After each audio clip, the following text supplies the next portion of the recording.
American president Donald Trump Nobel peace prize కి అర్హుడని చెప్పి ఆయన ఖచ్చితంగా నోబెల్ పీస్ ప్రైజ్ ఇవ్వాలని Israeli prime minister Benjamin Netanyahu Nobel కమిటీకి ఉత్తరం రాశారు.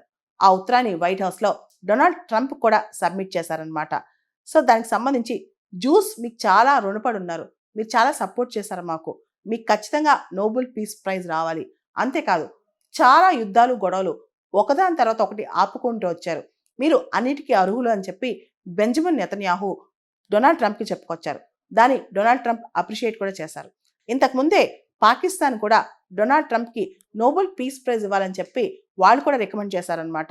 యాక్చువల్లీ ఏ రోజైతే పాకిస్తాన్ రికమెండ్ చేసిందో మరుసటి రోజే డొనాల్డ్ ట్రంప్ ఇరాన్ పైన దాడికి కూడా దిగారు. మనందరికి తెలుసు, ఇజ్రాయెల్ ఇరాన్ మధ్య జరుగుతున్న యుద్ధంలో అమెరికా తలదూర్చి ఇరాన్ పైన దాడి చేసిందనమాట.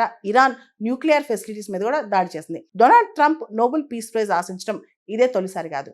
ఏమీ చేయకుండానే బారక్ హుసేన్ ఒబామా ఇంతకుముందు ప్రెసిడెంట్కి నోబెల్ పీస్ ప్రైజ్ ఇచ్చారు, నాకు మాత్రం ఏమీ ఇవ్వలేదని చెప్పి ఆయన చాలా డిసప్పాయింట్మెంట్ కూడా చెప్పారనమాట. అప్పట్లో నార్త్ కొరియాతో నేను చర్చలు జరిపాను, మిడిల్ ఈస్ట్లో కూడా నేను మంచి చేశాను, ముఖ్యంగా ఆ టైంలో ఆయన కిమ్ దగ్గరికి వెళ్ళి చర్చలు జరిపారు. అంతేకాదు మిడిల్ ఈస్ట్లో అబ్రహాం అకార్డ్స్ కూడా చేశారనమాట.